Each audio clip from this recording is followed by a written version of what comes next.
All right, here's how you can actually genuinely achieve God level focus in life. And this is so massively important. So if you watch this video to the end, I promise you, you will focus way better, or you'll know how to audit your focus so you can actually focus way better. Now, let's jump right in. When we talk about focus, there's two different types of focus, right? We have macro focus and we have micro focus. What does this mean? Macro focus is basically the direction your life is going, right? Too many people spin their wheels forever and ever because they can't commit to one direction for their life, right? And it makes sense logically. Let's say we have one person who chose a path and he's clear where to go and he makes one step forward every day. Obviously, that person is moving in the same direction every day. He's literally making progress. Now we have somebody else to contrast against. This person is making 10 steps a day in one direction on a Monday, but then he goes 10 steps in a different direction on a Tuesday, and then a different direction on a Wednesday. So he's going harder, technically, he's working harder, but he's going in a bunch of different directions, so he's actually not making progress. This is kind of the hard work fallacy, right? Where the only time that hard work actually makes sense is when you have two people on the exact same path going down forward every single time. If you have that same path moving forward, then obviously the guy that's doing 10 steps a day is going to move faster than the guy doing 2 steps a day. The problem is, in reality, how the world actually works is that people don't make steps forward on the same path. They do a couple steps on one path, then they jump to something else, then they do something else, and they focus on something else. It doesn't matter. They're taking steps, but it's not in the right direction. So if you can just get the focus portion down, and in the macro fork, when it comes to macro focus, setting on a direction for your life and going forward every day in the same direction, you're going to be so much more successful than everybody that you know, and you're going to have way more accomplishments than everybody that you know. It's going to be crazy because they can't focus on anything, okay? So let's start on macro focus. Number one, there's 2 levels to macro focus. Level 1 is you haven't tried anything and you don't yet know yourself, okay? And here's the crazy part. Level 1 isn't age dependent. It's action dependent. So there are 40-year-olds, there are 50-year-olds, there are 60-year-olds that are still in level 1 because they haven't done what I'm about to tell you. So level 1 is this. You haven't really tried anything and you don't know where to go with your life, right? Usually you might be, so the normal time to be in this stage is like 16 to 23, usually, right? But there's also 30-year-olds in here. There's a lot of 30-year-olds in here, a lot of 40 and a lot of 50-year-olds in here. In this stage, you have a lot of directions that you want your life to go, okay? You're like, maybe I want to be an actor. Maybe I want to be a singer. Maybe I want to be a businessman. Maybe I want to be an employee at a corporate company. You have all these different ways your life could go. The problem is your decisions don't have leverage yet because you haven't tried anything yet. So the error that people make here is they spend 30, 40, 50 years of their life avoiding the first step. When the answer to this problem is taking the first step, seeing if you like it or not, and if you don't like it, jumping onto something else and taking a step in that direction. Does that make sense? So let's say you're in college, right? And you don't know what to do with your life. You're like, well, I'm getting my degree in engineering, but I don't really want to do it, but I kind of want to start a business, but also I kind of want to make music, but also blah, blah, blah, blah, blah, right? You have to scratch every itch at this stage. The reason you have to scratch every itch is because if you choose a path, let's say you're like, okay, I'm going to choose engineering because that's what my parents want me to do. If that's what you choose, then you're going to have all these voices in your head. They're like, well, what if you could be a singer? What if you could be an actor? What if you could be a content creator? What if you could start this business? You're going to have all these little chirps, right? And as long as those chirps are going, you're not going to be able to focus on the macro vision for your life because you're going to keep jumping to different things. Does that make sense? So you don't have leverage for your decision. And what I mean by that is you don't have proof of what you like or dislike because you haven't tried anything. So if you, let's say you choose something, you're like, oh, I'm going to try this. Well, you're always going to be wondering, well, what about this thing that I haven't tried yet, right? And so at this stage, number one, you're always going to be wondering, well, what about this? Because you haven't yet tried it. And number two, the driver for you is going to have people seeing you as accomplished, not actual accomplishment. So you're like, well, maybe I could try drop shipping because if I had a big store, people think I'm awesome. Or maybe I'm going to be an engineer because if I got an engineering degree, people think I'm successful, right? It isn't accomplishment itself that's your driver. It's how people see you. And this is how we all start out. And again, this isn't age specific. There's people that are 30, 40, 50 years old that are still in level 1. So how do you get out of level 1? The trial period for level 1 is trying all the different things out that you want in your life. For example, I wanted to start a business, but I didn't know what business I wanted to start. So when people get in that situation, what do they usually do? Or let's say you're in college and you don't know which direction you want your life to go. What does the average person do? They go, well, I don't know what to decide on because I don't want to do this for the rest of my life. Oh my God, this is a big decision. Or with business, it's like, well, I don't know what business to start because I have to do this for the rest of my life. Or I don't know which niche to choose because I have to do this. It doesn't matter. It literally doesn't matter. The answer to this is you just try one out, you go forward, and then you see if you like it or not. Because being a human is super weird. We don't know ourselves, right? We have to discover ourselves. We have to go through a self-discovery process. We have to learn about ourselves. So we might think we want something, and then we actually get there, and we realize we don't actually like it. This is true for life positions, right? You might be like, oh, I want to be an engineer. And then you actually get your engineering job, and you're like, oh my God, I'm just solving problems all day. I actually hate this. Or you might think you want to date a certain type of girl, and then you're like, oh my God, if I just could get this girl, I'd be so happy. Then you actually get the girl that you wanted, and you're like, wait a second. I actually don't like this. There's parts of it that I like, but I actually don't like how it actually is, right? So you have to get yourself in these real situations, and you'll be able to see what you like, what you don't like. You can take what you do like, take those things, and try to move it on to the next thing, but then get rid of the stuff you don't like. And also, that works in the opposite as well. So you might think you want something like, oh, I'm going to be an engineer. Or you might be like, oh, I'm going to hate being an engineer. I don't want to do it. This is horrible. And then you get there, and you're like, oh my God, this is actually awesome. Or for me, right, I started a business before I failed my first one, and I didn't want a corporate job in my head. I was like, I don't want a corporate job. It's going to be, I'm a slave, blah, blah, blah, right? Then I actually got a corporate sales job, and I actually liked it a lot. It was crazy. And so it was actually hard for me to quit that job because I got golden handcuffed by it because I was making a bunch of money, and I liked it a lot, and I had cool coworkers. So I was like, oh my God, the thing I didn't think I liked, I didn't think I was going to like, now I actually like too much, and it's hard to quit. And eventually I did quit, right? And I freed myself. And now I'm a full-time entrepreneur, and I've been that way for multiple years. But it was crazy to me because I thought I wouldn't like it, and then I did like it a lot. And that was actually the thing that was hard for me to leave because I liked it too much. So the point of level 1 is you can't have focus in your life because you haven't tried enough things. You have to try everything out and see in real world reality if you like it or if you don't like it. Because you're going to get so many things that you think you didn't like that you actually did like. And then you have to analyze it. Okay, why do I actually like this versus why did I think I wouldn't like this? Because if you thought you wouldn't like it, but then you do like it, your mental model was incorrect of reality. You had a guess on how something was, and it wasn't correct. The average person's mental model of reality is so far off how reality actually operates, it's actually insane, right? And I was the same way. And I still am. Because, right, we're naive forever. We just learn things until we die. So the key here is stop freezing and not taking action and being like, well, I couldn't do this because of that and this because of that. Write down a list of everything that you think you want to do, and then you have to do it one by one. Try them all out. Because that's how you get to level 2, okay? So you try them all out, and then you have real-world experience and real-world leverage for your later decision. Because you're like, you know what? I tried that out, and I like this about it, but I didn't like this about it. And then I tried to be a musician, and I really liked the creative aspect, but I couldn't make any money at it, so I didn't like that. But I did like the creativity part. But I tried being an engineer, and I really liked the problem-solving part, but I hated the not talking to people part. So you have all these things that you like and dislike, and you're getting information about yourself, and that's going to give you clarity for what to transcend into level 2 on. If that makes sense, okay? So, level 1, you don't know yourself yet. You haven't tried anything out. You're always going to be wondering, well, what about this? The solve to that is try everything out so you're never wondering what about this because you've already done it. Not only have you already done it, but now you know why you liked certain things and why you didn't like other things. So now you know about yourself. It just feedback loops on itself. And that's when you enter level 2. Level 2 is when you actually gain macro focus on your life. Because you've been around the block. You know yourself better. You've already decided on the best option, and you have real-world experience, so you have leverage for your decision. Because now when you level 2, and you're like, let's say you wanted to start 100 different businesses, right? And you tried all 100 of them. And now you tried all 100, and you're like, well, out of all the 100, I really liked coaching. And I think I'm really good at it, and I can make money with that, so I'm going to double down on this. Now you're in level 2. Because you tried a bunch of things and you're like, well, I could do drop shipping, but I did that and I didn't like it. But I could have done trading and I did it, but I didn't like it. You've tried everything. So now when you settle on coaching as your level 2 focus decision, you have arguments of why coaching is the best because you've already done everything else. This is when you get macro focus in your life.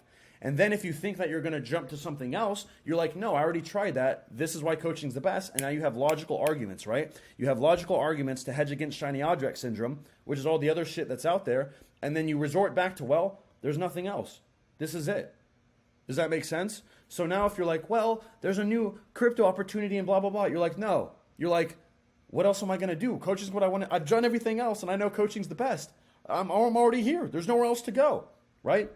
So it's partly trying everything out in level 1, and then you settle on the thing that you truly want to do, okay? And then once you get the thing that you truly want to do, that's your life purpose that God put in your soul or the universe or whatever you want to call it, then you're like, well, there's nothing else I'd rather do. I'm here now. And that's when you get level 2 focus, is because you get to the place where you're like, there's nowhere else for me to go. I'm doing the thing. So I might as well just get through all the BS and move forward because this is the best opportunity I have available. You're there, right? And the driver now is pure accomplishment for the milestone itself, not how people see you. So at this stage, level 1, you're kind of like, oh, I hope people look at me a certain way. With level 2, it's like, you know what? I've tried all that stuff. Now I just need to lock in my own life. So let me go on my own life path. Let me shoot forward, okay? And now I need actual accomplishment instead of, I don't care what people see me. I just need to get results. That's where you go to level 2. So that's macro life focus. Level 1 is you don't know what you want to do yet because you haven't tried enough things. So the answer to that is to try everything, get real world information on what you like and what you don't like. And then once you have all that information, because you tried all the different things, now you can use that information to choose the thing that you're actually going to focus on. And this will let you choose a path in life and then move forward over and over and over again. And then you'll actually be successful. Because this is what nobody understands. It's not who can work the hardest. It's who can stay on the same path the longest. That's who succeeds. Who can do the basic shit that everybody knows about, the fundamentals, the longest on the same path. Those are the people that win, right? Bezos, for example, he went on the same path for 30 years. That's why he's rich AF, okay? You can't even decide on a business for 2 months. Does that make sense? So that's what I'm trying to convey to you. Get out of level 1 right now, and you could be 40 years old and in level 1. It's never too late. You could be 50 years old in level 1. It's never too late. Start trying all the things that you want to do, get information, and then once you have all the information, choose something on the back end, and then rip that thing to success. You're never too late to fail. You're never out of the game. Keep going, okay? Now, micro focus. This is fire. This is super important because this is something I've really worked on in my own life. When it comes to micro focus, I'm getting goosebumps right now because this is too fire. This literally changed my own life. Micro focus. Let's say you're on level 2 and you've choose the thing, right? So you're like, you know what? I've tried every other business model and I've done every single one. So I didn't like dropshipping for this reason. I didn't like trading for this reason, blah, blah. Now I love coaching because coaching is what I want to do. Okay? Now I need to build my coaching business and I'm going to focus on this. Boom. You know you're going to stick to it. You have one path. You're going to go down it. You're not going to jump to something else. So now the path is solidified. You got your track and you're ready to go. Now you have to make steps forward on that path. That's where micro focus comes in. Because every single day that you have 24 hours. And so it's a very binary question. When you have your 24 hours, it's, did I move the ball forward in my business today? Or did I not? Or let's say you want to learn guitar. It's, did I get a little bit better at guitar today? Or did I not? Okay? It's super binary. Now, those little steps forward that you make on that path, those are little focused bouts of effort. So if you can't get yourself to sit down and focus to move that little sprint forward, to move forward in one direction, you're never going to move forward, literally, right? Because you have to do things to move forward. So how do we move forward? Well, there's a couple different things. The first one is you have to be spiritually aligned with the thing. What does that mean? That means that you've basically gotten through all the other BS of level 1, and now you're like, you know what? Based on who I am and where I am in my life, this is the thing I want to do. Spiritual alignment. Also, personality alignment. It has to align with your personality naturally. For example, I'm a talkative person. I love people, okay? I could not be an engineer sitting in my room coding. I would hurt myself physically and emotionally and spiritually. So if I'm doing a coding thing, I would be like, I can't focus. But the reason is because it's hardcore going against my personality. I need people. I'm extroverted, right? I'm actually super introverted, and I've learned to be extroverted, but now I just tell myself I'm extroverted, right? So there's a caveat there. But it has to be aligned with your personality. So I'm like, okay, well, coaching, I'm spiritually aligned because I want to help people, and I've done every other option. So, okay, cool, I'm spiritually aligned there. Personality alignment, I love helping people, and I love talking to people, so that's a good personality alignment. Now it comes down to dopamine control. So let's say I'm like, yo, I need to get clients, okay? But I can't sit down and reach out to people on my computer. Why? It's because my dopamine is messed up. This is going to trigger a lot of people. People think ADHD is real. All ADHD is, it's a dopamine misfire. So People go on their phone all day and their dopamine's going crazy. People eat all this sugary food and their dopamine's going crazy, right? The problem with that is if all your dopamine is doing is trying to find the thing in life that gives you the most dopamine. So what will happen is people will get on their phone and they'll get drained with dopamine every second, and now their brain's like, oh my God, this is a dopamine hub. And then they have their boring homework on the side, and they're like, I can't focus on my homework, I have ADHD. No, it's because your brain is trying to pull all your life energy to the phone where the dopamine is. Your brain doesn't care about productivity. Your brain only cares about dopamine. So you have to control your dopamine. You have to control your environment to set up your dopamine releases in a very specific way, okay? Now, there's also allotted mental time and chunk tasks. I'm going to jump back to that. Let's hit on dopamine control. Micro focus. Everything that you have, all the things in your life when you're trying to focus are going to be pieces of a puzzle that you can put on a scale from 1 to 10. Okay? Now, 1 is not a distraction, 10 is a super distraction. So we're weighing distraction versus friction removal. Okay? So here's an example. A cell phone with TikTok on it or whatever app, right? That's a level 10 distraction. Okay? So let's say we have it, we place it here as a level 10 distraction. You know it's a level 10 distraction. I don't have to convince you of that. Okay? You can feel it internally. Now, let's say I remove the phone from my immediate environment. I need to sit down and do homework, or I need to sit down and reach out to customers. My phone is thrown 79 feet away. I can't even reach it. It's not in my direct environment. Our room, also, side note, our brain separates environment now by rooms. So if the door's closed, we have an immediate environment of our room. Put the phone in a different room so it's out of your immediate environment. Your brain will say, oh, the dopamine's gone, and it will realign to the room, if that makes sense. So our brains are very room by room. That's how we've literally evolved. So the point is, let's say we take the phone out of the room. Now it's in a different room, and our brain is like, oh, that's far away. Let's not focus on that because it's not here, right? That dopamine isn't available here, so I need to find something else, okay? Now if you take the phone away, that's a level 10 friction removal. You've just taken away a level 10 friction. You've removed it. So now you focus on the next most annoying thing, okay? Maybe that's YouTube on your computer. Maybe that's your friends texting you on your phone because you still have iMessage on your computer, right? Whatever that thing that's distracting you is, and you'll know this by where your attention goes. So you sit down and try to do your homework, you sit down and try to reach out to clients, and then something pops up and breaks you from the task. And you're like, oh, that broke me from the task. And then you're like, how hard is it to get back to the task? If it's a level 10, then you rate it a 10, and then you get rid of the thing. That would be a cell phone. Like iMessaging your friends might be another one. So then you have to turn iMessage off on your computer, rate it like an 8, and then remove the 8 from your environment. Okay, get rid of it, and now you've just removed a level 8 friction. Okay, so you're asking, is this item a level 10? Is this person a level 8? Is this thing a level 6? You add it to the sliding scale, and then you monitor the shift when you remove it. Okay, so my phone's gone, right? It's in the other room. I don't have iMessage on. I don't have any things open on my browser. All I can do is work now. Now your brain is going to be like, hey, all the dopamine stuff is over there. It's gone. So I guess all I'm going to do is work on my homework. There's nothing else to do. So what people call ADHD is an inability to control their environment to get the dopamine away. You have to remove the dopamine. You have to get the dopamine triggers away from you. So all you have is you and the boring work, and there's nowhere else for your brain to go. If that happens, then your brain's going to be like, well, we could sit here and do nothing, or we could literally just type. Well, typing's more fun than doing nothing. And now you've reoriented your dopamine release and you've projected it onto typing. You've projected it onto the homework because your brain would rather do that than do nothing. That's crazy, right? That's how you do it. Now, you can also create a dopamine anchor on the back end. And I do this all the time. And I'm going to give you the super focus formula at the end here.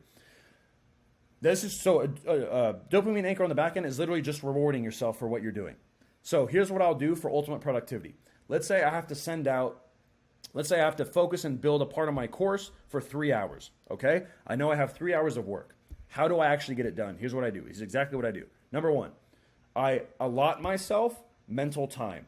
What this means is if I give myself 2 days to get this stuff done, it's going to take 2 days. So I have to put little chunks here. This is chunked tasks. So instead of being like, I'm going to do it all in 3 hours, I say, hey, I'm going to do these 2 pieces, and I'm going to give myself a half an hour to do it. It's that simple. So now I've allotted my time, and I've chunked it. So instead of worrying about the whole entire pie, I'm only focusing on a piece. So I'm like, okay, I can do these 2 things. That's fine. That's all I'm going to do for the day. That's it. Okay, it should take me a half hour. Boom, I lock in, I go for a half hour, and then I anchor a dopamine on the back end. So I say, hey, if I just do this little half hour right now, I'm going to go have a coffee because that's going to make me feel good.